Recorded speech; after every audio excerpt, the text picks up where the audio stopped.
Welcome to Big TV digital exclusive live. Kukatpally Sahasra హత్య కేసుకి సంబంధించి మిస్టరీ ఇంకా వీడలేదు. ఈ కేసులో కీలక ఆధారాల కోసం పోలీసులు ఇంకా ప్రయత్నిస్తూనే ఉన్నారు. ఆ బిల్డింగ్లోనే ఉన్నవారే చంపారా అన్న కోణంలో కూడా పోలీసులు అయితే ఇంకా దర్యాప్తు చేస్తూనే ఉన్నారు. ఆ బిల్డింగ్లో ఉన్న ప్రతి ఒక్కరిని కూడా పోలీసులు ఇప్పటి వరకు విచారించారు. అయితే ఈ కేసు మాత్రం ఇప్పటి వరకు కూడా ఒక కొలిక్కి రాలేదు అనే తెలుస్తోంది. సహస్రను హత్య చేసింది ఎవరు? పోలీసులకు ఇంకా కీలక ఆధారాలు అయితే దొరకలేదు. కానీ తెరపైకి కొత్త అనుమానాలు అయితే వస్తున్నాయి. ఆ ఇంట్లో ఉన్న వాళ్ళే చంపారా, లేకపోతే ఇతరుల ప్రమేయం ఉందా? బిల్డింగ్లో ఉన్న ప్రతి ఒక్కరిని ఒక స్పెషల్ టీం అయితే విచారించింది. అయితే హత్య జరిగిన టైంలో బిల్డింగ్లోకి అయితే ఎవరు వెళ్ళలేదు.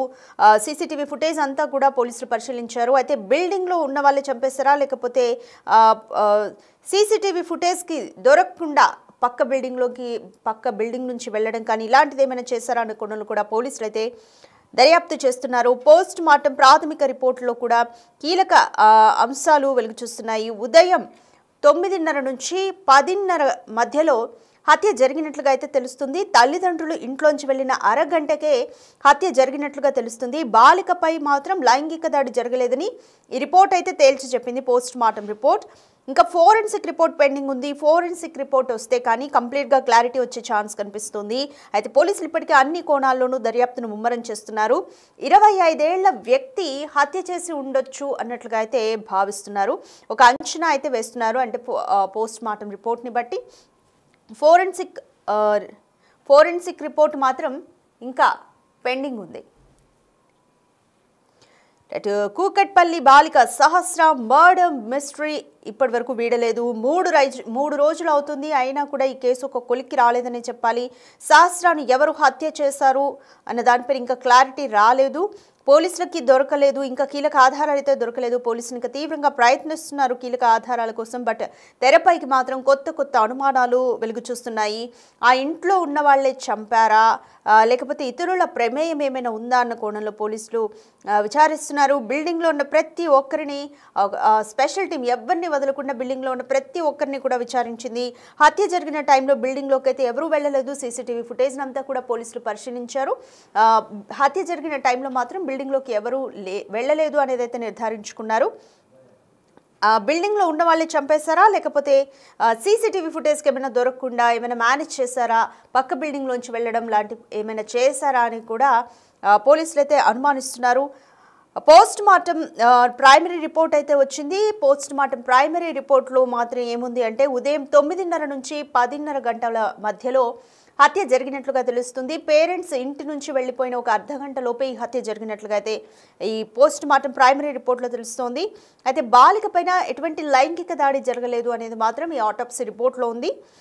ఫోరెన్సిక్ రిపోర్ట్ ఇంకా అంటే పోస్ట్ మార్టం రిపోర్ట్ అయితే వచ్చింది. బట్ ఫోరెన్సిక్ రిపోర్ట్ వస్తే కానీ ఇంకా మనకి కంప్లీట్ డీటెయిల్స్ తెలిసే ఛాన్స్ అయితే ఉంది.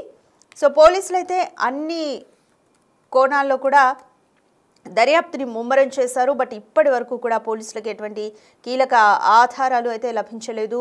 బిల్డింగ్లో ఉన్నవారు ఎక్కడికి పోకూడదు అంటూ కూడా పోలీసులు ఇప్పటికే ఆదేశాలు ఇచ్చారు. ఉన్న అందరినీ కూడా విచారించారు పోలీసులు. సో ఈ కేసు ఎలాంటి మలుపు తిరుగుతుంది అన్న ఆసక్తి నెలకొంది. దీనికి సంబంధించి మోర్ డీటెయిల్స్ మా ప్రతినిధి రోహిత్ అందిస్తారు.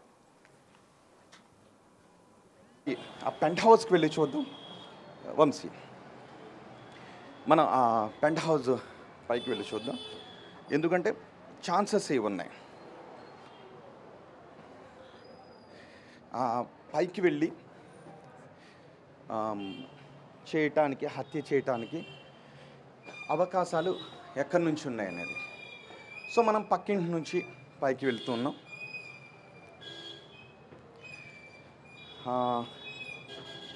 మనం పైకి పెంట్ హౌస్ దగ్గరికి మనం వెళ్తాం. ఈ పక్కింటిలోనే సహస్ర హత్యకు గురైంది. ఎస్, మనం పైకి వచ్చాం. ఇదిగో ఇక రెండో అనుమానం ఇక్కడి నుంచి. మనం ఇక్కడికి వచ్చిన తర్వాత అదిగో ఆ ఇంటిపైనే, ఈ ఇంట్లోనే అదిగో తాళం వేసి ఉంది కదా, ఆ ఇంట్లోనే సహస్రని హత్య చేశారు. సో ఇంతకుముందు మనం చూసాం కింద నుంచి, పక్కింట్లో నుంచి సెకండ్ ఫ్లోర్లోకి ఇక్కడికి రావడానికి అవకాశం ఉంది. ఇక 2 ఇదిగో ఈ భవనం పైనుంచి వంశీ ఒకసారి ఇది ప్యాన్ చేయి. ఈ భవనం పైకి పక్కిల్లు. ఈ భవనం పైకి ఎక్కి ఇక్కడికి వస్తే ఇదంతా కూడా క్లోజ్డ్గా ఉంటుంది. ఎటువంటి సీసీ కెమెరాస్ కూడా ఇక్కడ లేవు. సో ఇక్కడ నుంచి ఒక వ్యక్తి ఈజీగా ఇక్కడికి దూకడానికి చూస్తున్నాం కదా. ఇక్కడ పెట్టగోడ ఉంది. ఈ పెట్టగోడ నుంచి అక్కడికి బహుశా ఇదిగో ఈ రాడ్ సాయంతో ఇవి పట్టుకుని అక్కడికి వెళ్ళడానికి ఈజీగా అవకాశం ఉంటుంది. అంటే బహుశా హంతకుడు ఇటువైపు నుంచి వచ్చి ఉంటాడా అనే అనుమానాలు కూడా వ్యక్తమవుతున్నాయి. ఇటు వెళ్ళిన తర్వాత అదిగో గుమ్మం కూడా అదిగో ఆ గుమ్మంలో నుంచి మనం ఈ లోపల నుంచే వెళ్ళాడు. ఇప్పుడు తాళం వేసి ఉంది ఆ పెంట్ హౌస్. కానీ అక్కడికి వెళ్ళిన తర్వాత మళ్ళీ ఆ పైన ఎటువంటి సీసీ దృశ్యాలు కూడా రికార్డు కాలేదు. అంటే ఆ హంతకుడు ఒక్కసారి మనం వంశీ ఇట్రా ఎస్ మనం ఒక్కసారి అదిగో చూడండి. ఒక్కసారి నేను ఇప్పుడు మీకు ఒక గేట్ చూపిస్తాను. అదిగో ఆ గేటుని చూపిద్దాం. అదిగో ఆ గేటుని చూడండి ఒకసారి. వస్తే ఆ గేట్ నుంచే రావాలి. కానీ అక్కడ సీసీ కెమెరాల్లో ఆ టైంలో ఆ 2-3 గంటల్లో ఎవరు కూడా ఇక్కడికి వచ్చినట్టుగా ఆధారాలు లేవు. సీసీటీవీలో రికార్డు కాలేదు. మరి గేట్లోంచి రాని వ్యక్తి ఇక అక్కడికి రావడానికి రెండే మార్గాలు ఉన్నాయి. ఒకటి ఇంతకుముందు చూపించాను కదా, పక్కింట్లో నుంచి అటువైపు నుంచి. లేదు 2 ఇదిగో ఇక్కడ నుంచి ఇలా వచ్చి ఇటు ఆ గోడ దూకటం. ఒకసారి మనం ఇలా వస్తే నేను అటువైపు వెళ్తాను వంశీ, నువ్వు ఇటువైపుకి వస్తే మనకి వ్యూ కూడా చాలా క్లియర్గా ఉండే అవకాశం ఉంటుంది. అదిగో చూసారు ఒక్కసారి అక్కడ నుంచి అటువైపుకి వెళ్ళాడు. కానీ ఎక్కడా కూడా ఇంతకుముందు పోలీసులు కూడా అదే చెప్పారు, ఎక్కడ కూడా సీసీ కెమెరాలు దొరకలేదు అని. నిజానికి ఇక్కడ నుంచి చాలా ఈజీగా అక్కడికి అడుగు వేయటానికి అవకాశం ఉంటుంది. దీన్ని బేస్ చేసుకుని కూడా ఇదిగో ఈ రాడ్ ఉంది. దీన్ని బేస్ చేసుకుని కూడా అక్కడ బహుశా దిగడానికి అవకాశం ఉంటుంది. అందుకే ఇక్కడున్న మిగిలిన సీసీ కెమెరాల్లో రికార్డు కాలేదు. ఒకసారి ఇటువైపు మనం చూద్దాం. ఈ బిల్డింగ్కి వెనుక వైపు ఏముందో చూద్దాం. వెనుక వైపు ఇటు కూడా దుండగుడు ఇటువైపు నుంచి పారిపోవటానికి అవకాశం లేదు. ఎందుకంటే ఇటంతా కూడా ఆ బిల్డింగ్ ఉంది, వేరే బాల్కనీస్ ఏమీ లేవు. కాదు ఇది హాస్పిటల్. ఇది నిజానికి హాస్పిటల్. ఈ హాస్పిటల్లో కూడా సీసీటీవీలో కూడా ఏమీ రికార్డు కాలేదు. ఈ హాస్పిటల్లో ఉన్నటువంటి సీసీటీవీలో కూడా ఏమీ రికార్డు కాలేదు. మరి ఇప్పుడు ఆ హంతకుడు ఎక్కడి నుంచి వచ్చాడు? ఆ 12-13 సంవత్సరాల బాలిక సహస్రను కిరాతకంగా చంపిన హంతకుడు ఎలా వచ్చాడు? గేట్లోంచి రాలేదు. వచ్చుండుంటే ఇటు నుంచి వచ్చి ఉండాలి, లేదంటే ఆ బిల్డింగ్ సెకండ్ ఫ్లోర్లో నుంచి వచ్చి ఉండాలి. చంపిన తర్వాత ఆ 2-3 గంటల్లోనే మళ్ళీ ఒకవేళ బయటికి వెళ్ళిపోయినా గేట్లోంచి వెళ్ళాలి, కానీ గేట్లోంచి వెళ్ళలేదు. 2 అటువైపుకు దూకి వెళ్ళాలి, అటువైపు వెళ్ళలేదు. 3 ఇటువైపు నుంచి వెళ్ళాలి, మరి ఇటువైపు నుంచి వెళ్ళాడా? లేదు ఈ బిల్డింగ్లో ఉన్న ఇంకెవరికైనా, ఇక్కడ అడ్డుకుంటున్నటువంటి వాళ్ళు ఇంకెవరికైనా ఏదైనా సంబంధం ఉందా? మరి ఇప్పుడు పోలీసులు ఏం తేల్చబోతూ ఉన్నారు? ఆ బాలికను, ఆ 12-13 సంవత్సరాల బాలికను అంత కిరాతకంగా చంపిన వ్యక్తి ఎవరని తేల్చబోతున్నారు. ఇప్పటికే కొంతమంది అనుమానితులను అదుపులోకి తీసుకుని ప్రశ్నిస్తున్నారు. వాళ్ళ దగ్గర నుంచి ఎటువంటి ఆధారాలు కూడా పోలీసులు రాబట్టలేకపోయారు. తల్లిదండ్రులు కూడా చెప్తూ ఉన్నారు, మాకు ఎవరిపైన విభేదాలు లేవు, కక్షలు కార్పణ్యాలు లేవు, మాకు శత్రువులు ఎవరూ లేరు అని పోలీసులకు తల్లిదండ్రులు కూడా చెప్తూ ఉన్నారు. మరి ఆ 12-13 సంవత్సరాల బాలికను అంత కిరాతకంగా చంపిన ఆ వ్యక్తులు ఎవరు?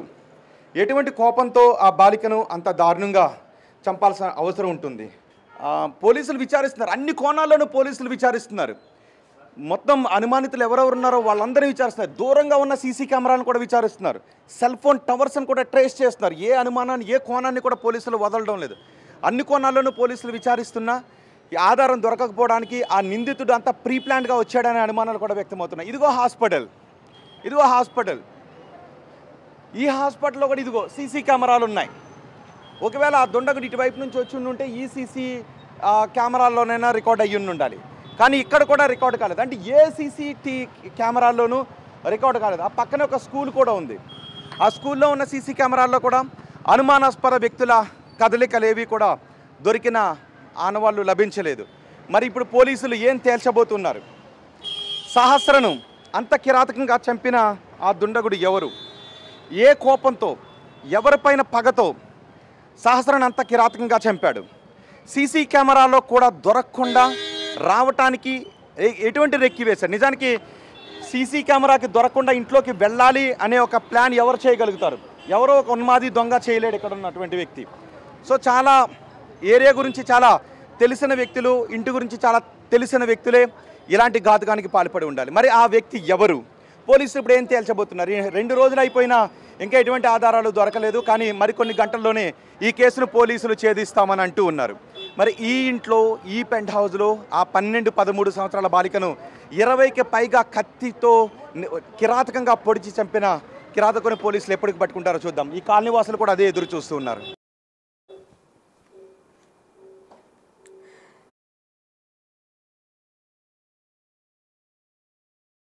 కేసు ఇంకా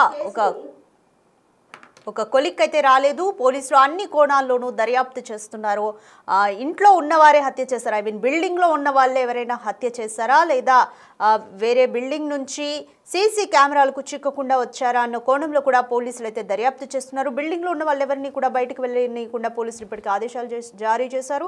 బిల్డింగ్లో ఉన్న ప్రతి ఒక్కరిని కూడా, అంటే అది ఒక స్టాండ్ అలోన్ బిల్డింగ్, అందులో రెంట్కుంటున్న అన్ని పోర్షన్స్లో రెంట్కుంటున్న వారందరినీ కూడా ఒక్కరిని కూడా వదలకుండా పోలీసులు విచారించారు. డాగ్ స్క్వాడ్తో కూడా చుట్టుపక్కల సర్చింగ్ చేశారు. పోలీసులంతా కూడా ఏ కోణాన్ని వదలకుండా పోలీసులు అయితే సర్చింగ్ చేశారు, అన్వేషిస్తూనే ఉన్నారు. మరికొన్ని గంటలు ఈ కేసుని ఛేదిస్తామంటూ కూడా పోలీసులు అయితే చెప్తున్నారు.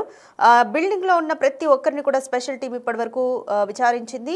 అయితే హత్య జరిగిన టైంలో మాత్రం బిల్డింగ్లోకి ఎవ్వరూ వెళ్ళలేదు. సీసీ కెమెరాలని అన్నింటినీ కూడా పరిశీలించారు. బట్ సీసీ కెమెరాల్లో కూడా అనుమానాస్పదంగా ఎవరి కదలికలు కూడా పోలీసులకి దొరకలేదు. ఉదయం బట్ ఈలోపు పోస్ట్ మార్టం రిపోర్ట్ కూడా వచ్చింది. ఉదయం 9:30 నుంచి 10:30 గంటల ప్రాంతంలో ఈ హత్య జరిగినట్లుగా అయితే తెలుస్తుంది. ఇది ఒక ప్రైమరీ ఆటోప్సీ రిపోర్ట్. ఇందులో అయితే ఇంకా హత్య చేసిన అతను కూడా నిందితుడు 25 ఏళ్ల వ్యక్తి అయి ఉండొచ్చు అంటూ కూడా పోలీసులు అయితే ఒక అంచనాకు వచ్చారు. ఇంకా ఫోరెన్సిక్ రిపోర్ట్ వస్తే కానీ ఈ కేసుకి సంబంధించి కంప్లీట్ క్లారిటీ వచ్చే ఛాన్స్ అయితే కనిపిస్తోంది.